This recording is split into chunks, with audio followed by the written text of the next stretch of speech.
what I see for coming to me for contraceptive advice is exclusively women.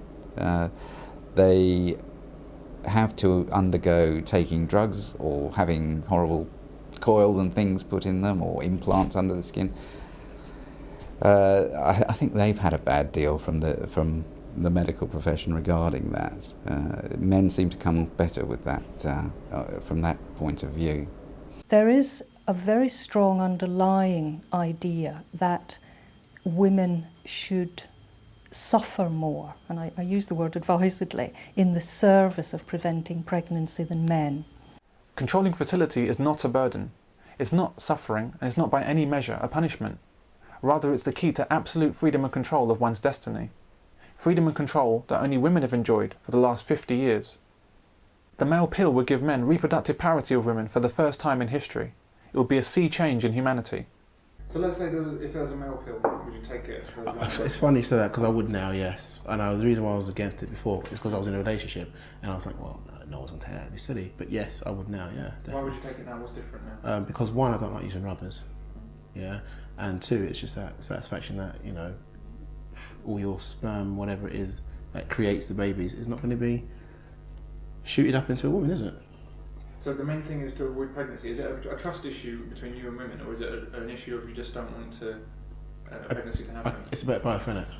Definitely a bit of both. But I suppose ultimately I don't want the pregnancy.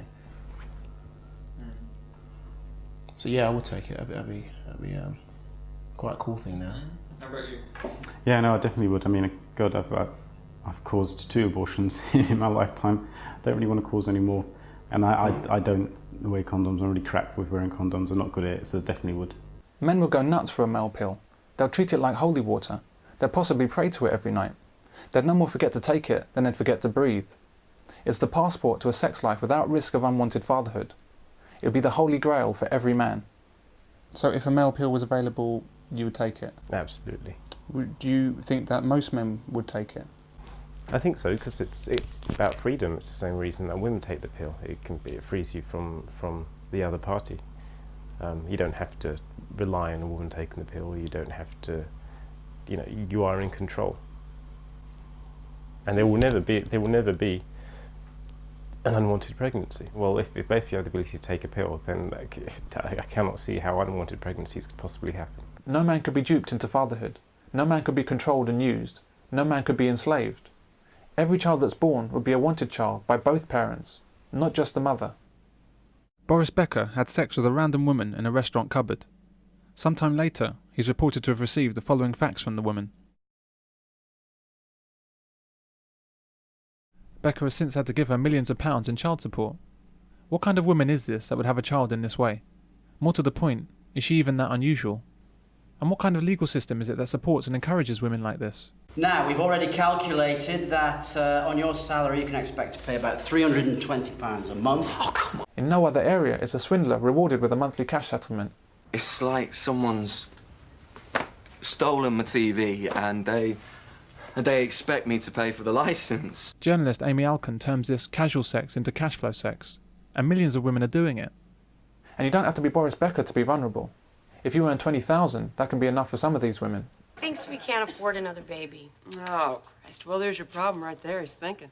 You gotta get beyond his mind and get all his blood flowing down to his little fatty down there. And then he will forget everything. You gotta seduce the bastard. You can't let him make the choice. It's up to you. We can't afford it. Stop thinking about money. The only thing you should be thinking about is all this ass. We can't afford it! A male pill would mean that men would have no more fear and worry about fatherhood when they're not ready for it. There'd be no more concern about wives deciding to have children without discussion with the husband. There'd be no more Boris Becker cupboard children and the like, born to women turning casual sex into cash flow sex. There'd be no more one-night stand children born to women who think they're doing the right thing by having a child by one of the 3 men she had sex with that week. The male pill would be a building block for strong families again in an age where women had destroyed the meaning of family and who now seek surrogate fathers and husbands through the state. The legal profession would take a huge blow as lucrative divorce and child custody work would disappear overnight. Men would be able to choose the wives and partners they want to be with instead of being chosen without their consent. Without a doubt, the male pill would be the greatest liberator of men and the most positive boost for families in the whole of history. And that's why it may never happen. The very last thing that government, businesses and women could ever want, is for men to control childbirth. It would mean disaster for government's control of men, and disaster for business revenues, for the simple reason that broken families spend a lot more than those that are intact, and so are worth a lot more to a vast array of agencies. Direct beneficiaries of broken families are too numerous to ever fully catalogue, but they can collectively be described as the abuse industry.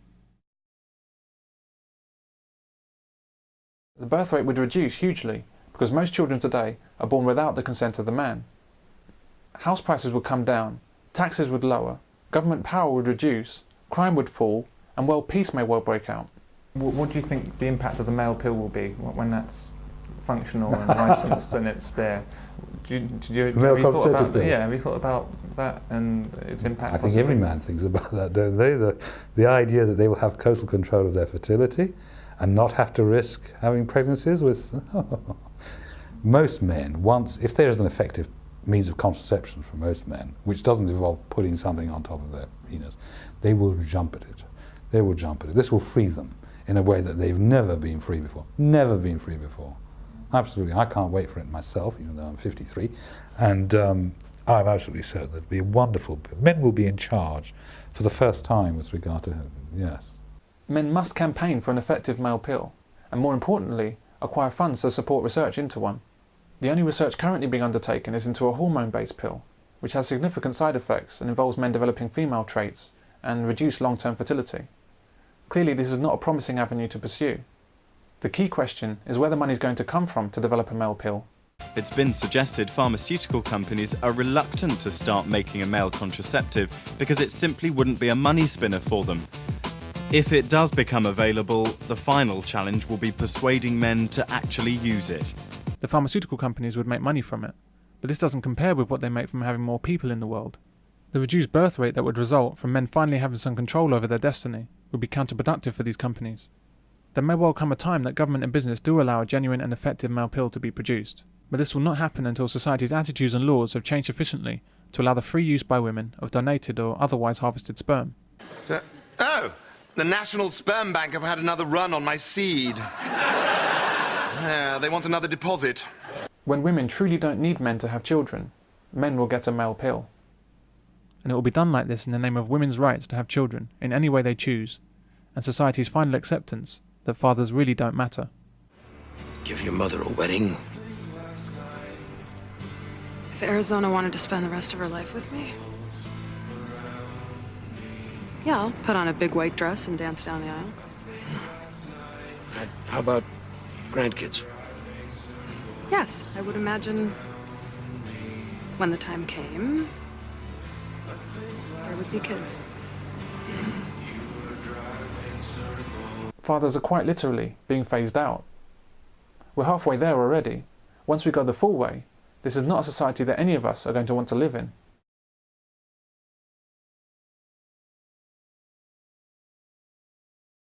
It doesn't happen that a man wants to have a child and then splits. It may happen that he didn't want it, she forced it on him, he adjusted for a while, and then he splits. But that's not the same thing. I'd be hugely interested in statistics to show just how many families are together with kids when both parents wanted a child from before conception. I'd expect the percentage to be very high indeed. I would also love to know how many children that are born were planned by the father and how many were forced on him. We can't get this information because no man wants to say this out loud, especially with existing children, and no man wants to admit what sort of creature his wife is.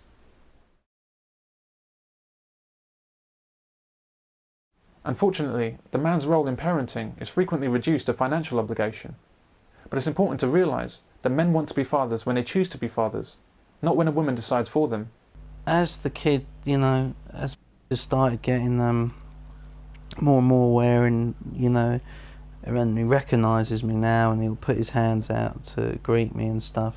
It melts your heart every time, man. And that's just brilliant. I think it's the best thing that's ever happened to me. I really do. And I would recommend it.